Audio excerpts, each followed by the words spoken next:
bonjour à toutes et à tous, ravi de vous retrouver sur le plateau d'APE, Agir pour l'environnement, la seule émission entièrement consacrée à la protection de l'environnement hebdomadaire, donc toutes les semaines et uniquement sur la zone océan Indien.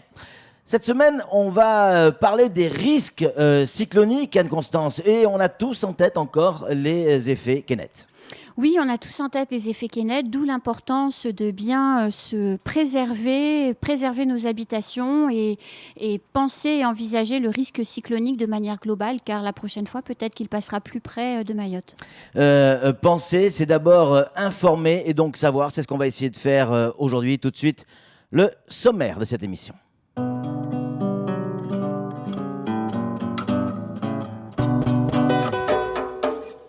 Dans ce nouveau numéro d'APE, nous allons parler des cyclones et du risque qu'ils représentent ici à Mayotte. Nous allons mettre en perspective cyclones avec les risques inondations et glissements de terrain et comprendre combien nous sommes vulnérables. Nous allons aussi nous rappeler les principales conduites à tenir en cas de survenance d'un cyclone. Le reportage de notre équipe sur le terrain va nous faire découvrir quelques-uns de ces aspects. On aura du monde en plateau. Jugez plutôt Florian Benassen, chef de l'unité cellule de veille hydrologique à la DEAL.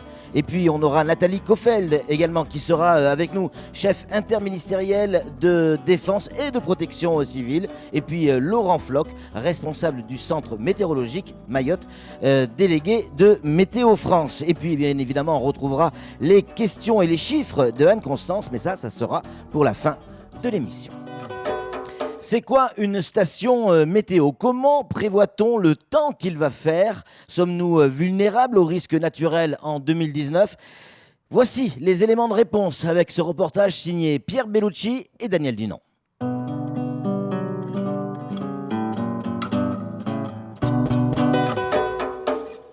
La notion de risque naturel recouvre l'ensemble des menaces que certains phénomènes et aléas naturels font peser sur des populations, des ouvrages et des équipements. Plus ou moins violents, ces événements naturels sont toujours susceptibles d'être dangereux au plan humain, économique ou environnemental. L'île aux lagons, de par sa position géographique et ses caractéristiques naturelles, est soumise à un grand nombre de risques. Alors les risques naturels à Mayotte, ils sont nombreux. Il y a donc le risque de glissement de terrain et chute de blocs. Donc ici, on est concerné par le mouvement de terrain. Chute de blocs, c'est les grosses blocs qui sont sur des pentes très, très fortes. On a un risque inondation qui est lié aux fortes pluviométries. Un risque submersion marine qui est lié à la houle cyclonique en période de fort vent. Et puis un risque sismique qui est d'actualité aujourd'hui. Si la nature est imprévisible, à Mayotte les facteurs non naturels, sources d'aggravation des risques sont nombreux. Défrichement, déforestation, construction sur des zones non constructibles, autant de mauvaises pratiques qui augmentent les risques naturels. Chaque année, nous avons des précipitations qui sont de l'ordre de 300 mm au mois de janvier, et c'est normal. Ça, c'est la normale. 300 mm, ça fait 300 litres au mètre carré. C'est en gros la moitié de ce qui tombe sur Toulouse en une année. Et nous, on l'a juste pour le mois de janvier. Donc, c'est pas rien. Ça revient souvent. Donc, ça fait un aléa important. Donc, combiné à une vulnérabilité à la fois de l'habitat précaire et des sols, on arrive à un risque météorologique naturel qui est maximal. En 2014, le cyclone Hélène a entraîné de lourds dégâts, notamment dans le nord de l'île. Le secteur de Fumbuni-Amtsamboro est un parfait exemple de zone extrêmement sujette aux risques naturels. Vous êtes ici sur le secteur de Fumbuni, qui est un glissement de grande ampleur, qui touche une superficie de 7 hectares et environ une centaine d'habitations. Les premiers signes de glissement sont apparus au début des années 2000. Et il y a eu un gros phénomène entraînant un déplacement de 20 à 40 cm lors du cyclone Hélène. Cyclone Hélène qui a généré de très très fortes pluies et qui était de l'ordre de 3 à 400 mm. Chaque année à Mayotte, des drames se produisent suite à des glissements de terrain. Pour prévenir ces risques, la DEAL élabore des cartes réglementaires définissant les zones constructibles et les zones où des recommandations sont à respecter avant toute construction. Par ailleurs, les services de Météo France font office de lanceurs d'alerte concernant les risques naturels météorologiques à Mayotte. Pour ce faire, une sonde est envoyée dans le ciel afin d'étudier l'atmosphère. C'est une sonde qui est équipée de capteurs essentiellement de température et d'humidité, qui calcule son altitude par rapport à la pression mesurée. Donc elle est munie également d'une carte GPS. Là, à chaque instant, chaque seconde, la sonde transmet via une antenne VHF les informations de température, d'humidité, de pression et d'altitude, ce qui permet d'en déduire l'état de l'atmosphère à l'instant où on le lance. Actuellement, les services de Météo France à Mayotte sont capables de livrer des prévisions jour J+1. D'ici la fin de l'année 2019, des prévisions à J+3 devraient pouvoir être réalisées. De quoi voir davantage venir, même si le meilleur moyen de prévenir et de limiter les risques reste de respecter Mère Nature en ne portant pas atteinte à l'environnement.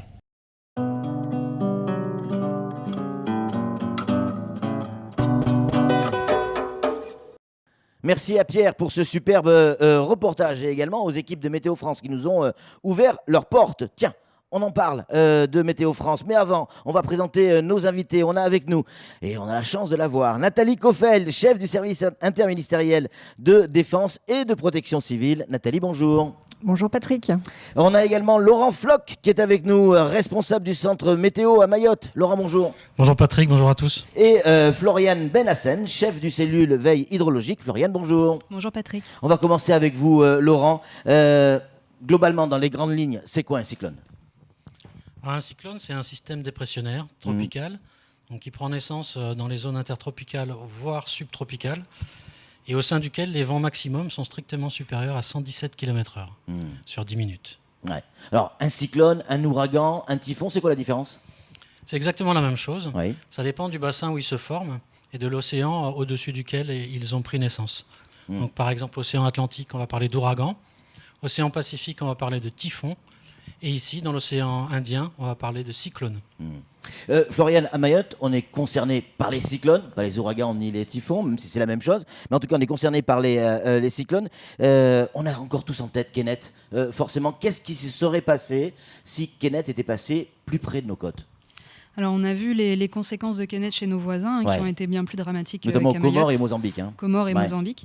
Donc lors du passage d'un cyclone, en fait, il y a plusieurs risques naturels qui sont liés à ce cyclone. Donc les inondations, les vents forts et ce qu'on appelle la submersion marine, c'est-à-dire le fait que la mer se soulève sur le bord des côtes. C'est-à-dire c'est les vagues, la houle. C'est les vagues, la houle et aussi le fait qu'il y ait une dépression au milieu de l'océan qui crée vraiment une surélévation. D'accord.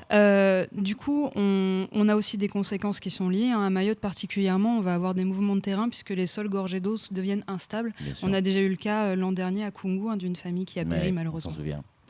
Nathalie Coffel, quels sont les derniers cyclones qui ont véritablement frappé Mayotte ? Alors, les cyclones qui ont véritablement frappé Mayotte, on n'en a finalement pas tant que ça. Le plus connu, je pense, de tous, c'est Kamissi en 84. Après, on n'a pas besoin d'être frappé par un cyclone pour être directement impacté. On l'a vu effectivement avec les cyclones comme Hélène, qui en 2014, qui est pourtant passé très loin de nos côtes. Il était encore à 300 km et qui a quand même fait pas mal de dégâts dans le nord de l'île. Donc effectivement, des cyclones qui nous ont vraiment impactés, mais Laurent pourra peut-être en parler un petit peu mieux que moi. On en a eu 6 ou 7 au cours des dernières 35 ans. Laurent, ces cyclones n'ont pas été vraiment violents si on compare effectivement à ce qu'on peut vivre aux Antilles ou aux Caraïbes d'une manière générale.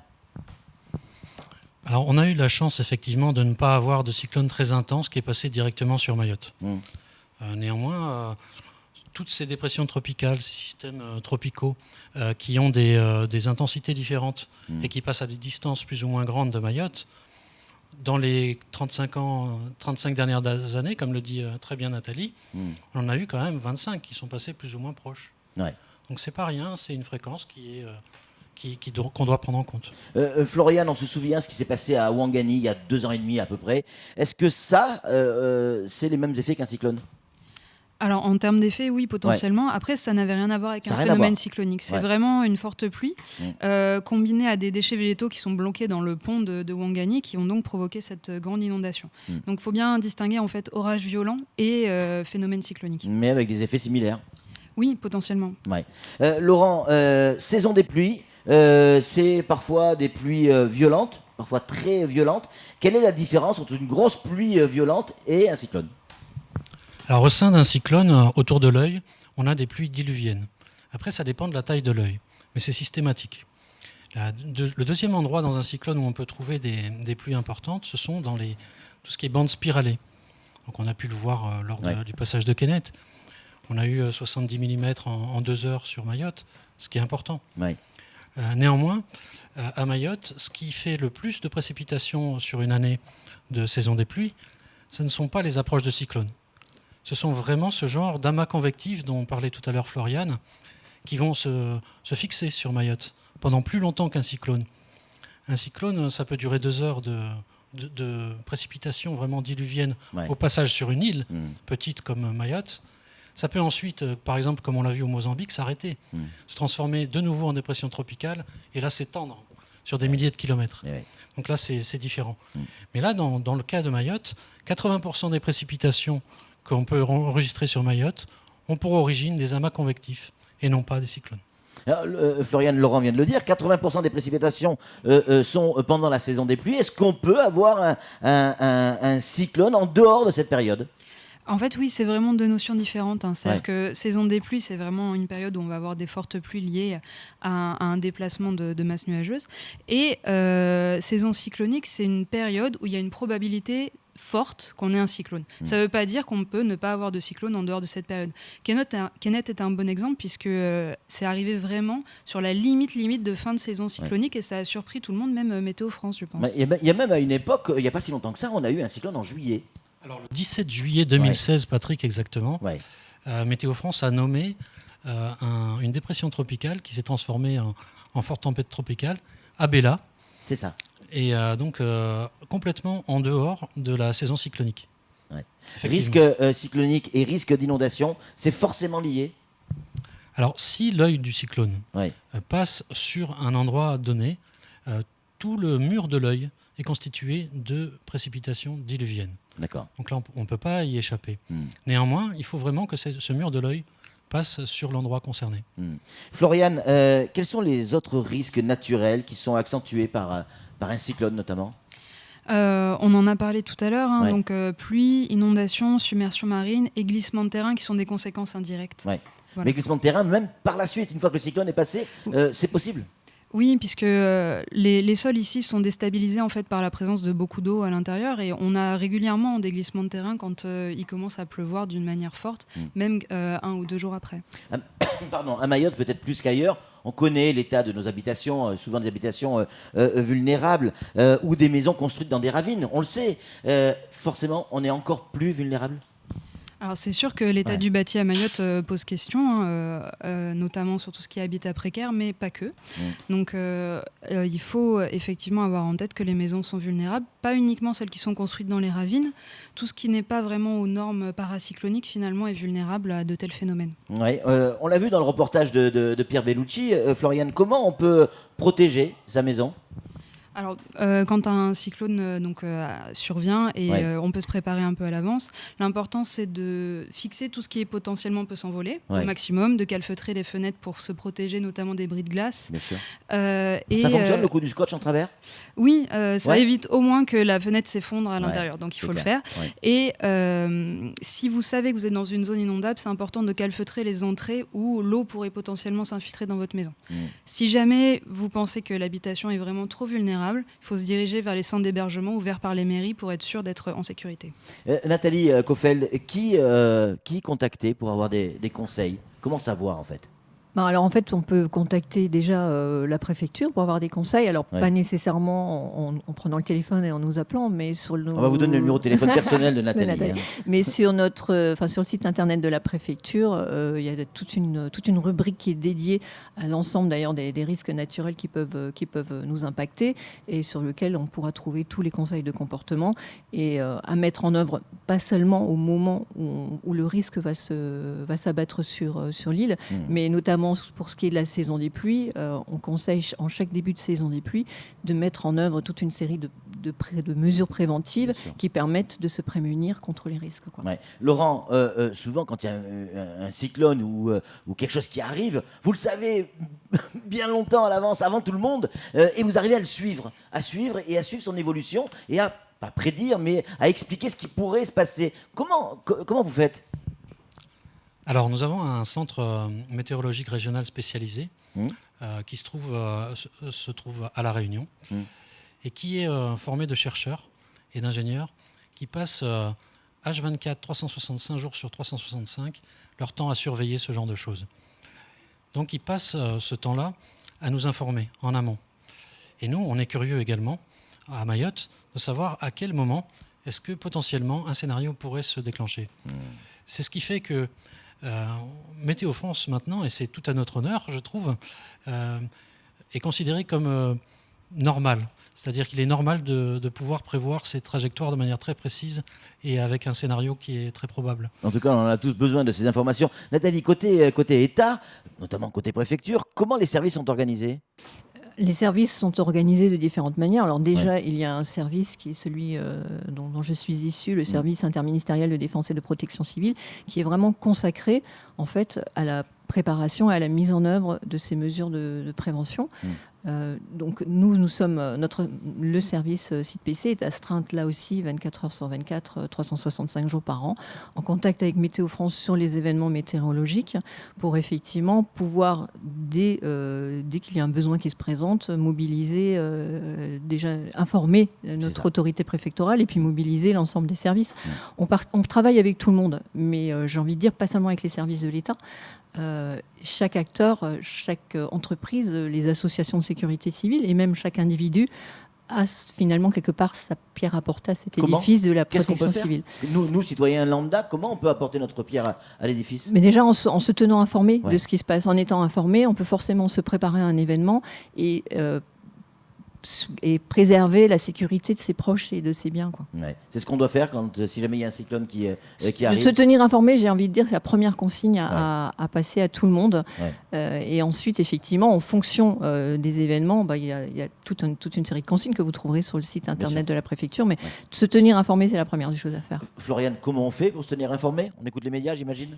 Oui, les médias sont un relais important effectivement de la préfecture. Après, vous pouvez aller, comme l'a dit Nathalie, sur le site où donc des communiqués de presse réguliers sont émis par la préfecture et vous permettent de suivre l'actualité et puis d'avoir les consignes. La page Facebook également. Et sur le site du CMRS de La Réunion, vous pourrez avoir les bulletins météo qui vous permettent de voir la trajectoire et de comprendre un peu mieux ce qui s'y passe. Voilà. Laurent, est-ce qu'on va tirer des enseignements de ce passage, Kenneth ? Est-ce qu'il y a des choses qu'on peut encore améliorer dans l'organisation ? C'est peut-être un peu cru ma question, mais est-ce que Kenneth, le fait qu'on n'ait pas été touché par Kenneth, a servi un peu de répétition générale ? Alors, pour le jour où ça arrivera, si ça doit arriver un jour. Alors pour ce qui est de la chaîne d'alerte de la préfecture et tout ce qui a pu être mis en œuvre pour la sécurité civile à Mayotte, là c'est plus du ressort de Nathalie. En revanche, c'est vrai qu'au niveau scientifique, un tel passage de cyclone à proximité de Mayotte va nous servir bien entendu en amélioration continue dans la recherche, à réintroduire des données fraîches dans tous les modèles numériques. Et je tiens à souligner la qualité encore de ces modèles numériques qui nous a permis, en amont de dimanche, de pouvoir prévenir tous les services. Côté État, c'est pareil, on va se servir de l'expérience de Kenneth ?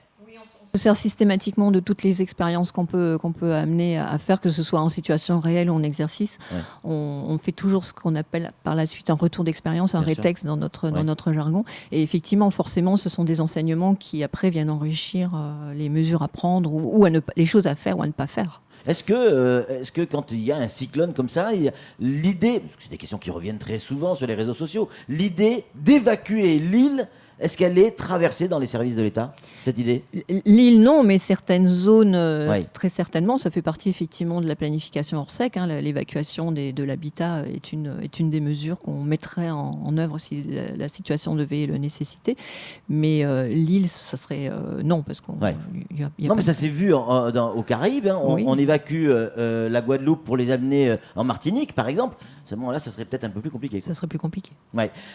Floriane, juste la dernière question. Après, on vous libère, c'est promis. Est-ce que la fragilité des terrains reste en l'état pendant combien de temps après le cyclone ? Vu que, en fait, les terrains sont gorgés d'eau, même si le cyclone est passé. Je ne pourrais pas vous donner de chiffres. Mais globalement, c'est plusieurs semaines ? À partir du moment où en fait une structure a été déstabilisée, elle peut effectivement bouger si jamais il y a un autre événement qui se produit, une nouvelle pluie, un vent, quelque chose qui va provoquer le fait que ça bouge. Ouais. Mais mettre un chiffre dessus, c'est compliqué. C'est compliqué. Vous avez eu peur, vous, les spécialistes, vous, Météo France, vous, Floriane, vous, Nathalie, est-ce que vous avez eu peur quand Kenneth s'est approché de Mayotte? Alors, vous aviez peut-être des informations que nous, on n'avait pas. Non, alors sur la base des informations qu'on avait de Météo France, non, on n'a pas eu peur. Ouais. Mais par contre, il y a peut-être eu d'autres moments où effectivement, il y a une certaine appréhension. Moi, je pense entre autres à Fantala, qui était un gros cyclone aussi, qui n'est pas finalement passé très loin, parce qu'en fait, pendant très longtemps, on n'avait justement pas de précision sur sa trajectoire future. Ouais. Et ça, ce sont des événements où, effectivement, on peut avoir une certaine appréhension. Maintenant, le fait d'être, effectivement, dans la préparation, le fait de savoir ce qu'on fait, forcément, on a moins d'inquiétude. C'est pour ça, effectivement, que j'encourage vraiment les gens à aller consulter le site, à regarder ce qu'ils peuvent faire et à mettre des choses en œuvre, parce que ça rassurera et forcément, ça les fera prendre de bonnes décisions. La dernière question, elle est pour Laurent. Comment vous savez que tel phénomène va se transformer de tempête tropicale en cyclone tropical intense pour arriver, en passant par toutes les échéances, les étapes, pardon. Comment vous le savez? Comment vous arrivez à savoir 48 heures avant que, attention, on va basculer? Alors que le phénomène arrive, ça on a compris, mais comment vous arrivez à savoir qu'il va grossir? Alors d'énormes progrès ont été faits dans les dernières années. Il y a encore 5 ans, on était incapable de vous dire que dans 72 heures, tel système allait se transformer en cyclone. Ouais. Tous les 5 ans, on fait ce genre de progrès. On multiplie par 1 ou 2, suivant les décades, la capacité à prévoir de manière numérique l'accélération de ces cyclones. Néanmoins, il y a toujours une marge d'erreur. Et cette marge d'erreur, c'est là où justement, sortir du chaos, un scénario qui est plausible, robuste, à fournir aux autorités, c'est là tout le travail des prévisionnistes et de l'humain qui va jeter son regard sur des 150, 200 modèles numériques. Nous en avons déjà parlé ensemble, Patrick. Oui. Vous-même, vous en regardez certains. On passe notre temps à ça. Et justement, extraire cette information, la rendre robuste et la fournir aux autorités, ça fait partie du travail de Météo France. Merci. Je voulais vraiment vous dire merci d'abord pour cette émission, mais aussi pour le boulot que vous faites, parce que quand on vit ce genre de phénomène, tempête, on a besoin de vous, Nathalie, on a besoin de vous, Laurent, Floriane également. Vos informations sont importantes pour que nous, médias, on puisse relayer ces informations. Anne-Constance, on va vous poser quelques questions, on a besoin de chiffres. Le cyclone Idai de fin mars 2019, on l'a aussi tous en tête, a fait combien de victimes? Est-ce qu'aujourd'hui on sait? Clairement. On ne saura jamais de manière exhaustive, mais en tout cas, on dénombre malheureusement plus de 1000 pertes humaines, 2 millions de sinistrés et un nombre incalculable de personnes ayant perdu leur habitation côté Mozambique, qui a été par la suite touché par Kenneth, comme les Comores. Et le bilan est actuellement en cours, donc on ne peut pas pour l'heure donner de chiffres, mais il y a aussi des morts à déplorer. Le réchauffement climatique, on sait comment vont évoluer les cyclones en fréquence et en intensité. Est-ce qu'on le sait réellement? Alors, Météo France a développé un modèle qui s'appelle Arpège et qui permet de dire que l'intensité des cyclones va augmenter entre 2 à 11%, ainsi que le volume des pluies d'environ 20% au plus près du cyclone, comme l'expliquait Laurent Floch tout à l'heure. Néanmoins, dans les calculs faits par les experts du GIEC, on ne prévoit pas d'augmentation du nombre de cyclones dans les prochaines années. Le réchauffement climatique a un coût forcément sur notre société? Oui. On dit que 1 degré de plus de réchauffement climatique coûte à la planète 2000 milliards de dollars, ce qui représente quand même un quart du PIB.